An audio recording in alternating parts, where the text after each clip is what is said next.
What's up everybody? Let's make some curry chicken wings. As you guys can see, I have my chicken wing that I've already washed and cleaned, and I'm about to get into the seasoning. Description will be below. Curry chicken is one of my favorite go-to weekdays meals. It's very quick, it's very easy for me, and I can get it done in under an hour, especially if I have it seasoned in the morning or the day before. But definitely one of my favorite and my go-to. So here I am seasoning. I had my powder season, I had some pimento, I'm adding some meat sauce, and these are all optional. You can always season your food to your liking, but these are the season that I use, and they'll be in the description below. Before I started seasoning, I cleaned it and washed it with some vinegar and lime. So once I put that in, then I'm gonna go in with the curry. Sometimes I just add everything all at once and then started mixing it all together, but this is the way I'm doing it today.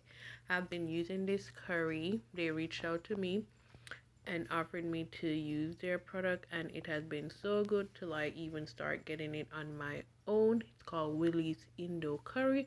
I'll definitely tag that below. It is definitely good. The color is beautiful, the smell and the aroma is awesome, and a little bit do go a long way with Willie Indo's curry. So here I'm adding a tablespoon. Sometimes I do, depending on how much I'm cooking, I'll do one of that or 1.5. So look at that. It's definitely my go-to curry right now.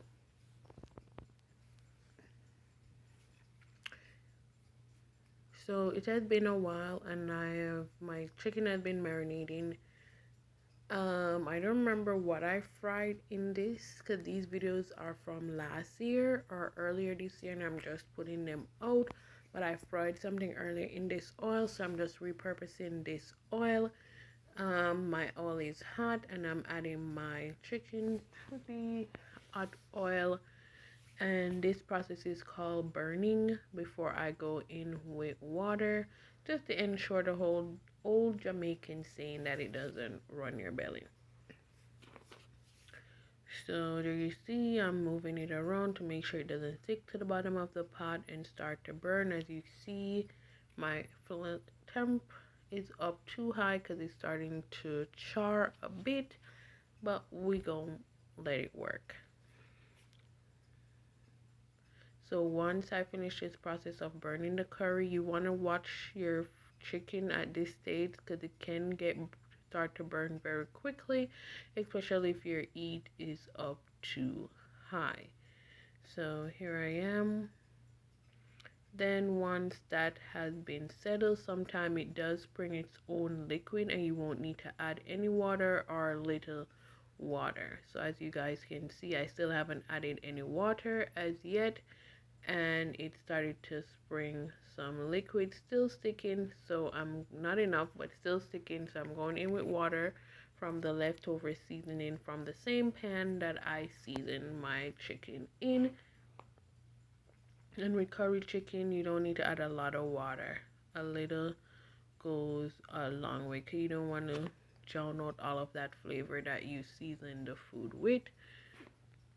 Then I'm going in with my natural seasoning. I have my bell peppers, I have my onion, I have Scotch bonnet pepper, and green onion or scallion. So after a while, this is what it looks like. As I said, this definitely does take me anywhere from an hour, 45 minutes to an hour. I added some corn and snow peas, and this was dinner. Quick, easy, and delicious. Serve that with some white rice. How can you go wrong with this? But thank you guys for watching. Remember to like, share, and subscribe, and leave me a comment. And I'll definitely see you on the next one. Bye.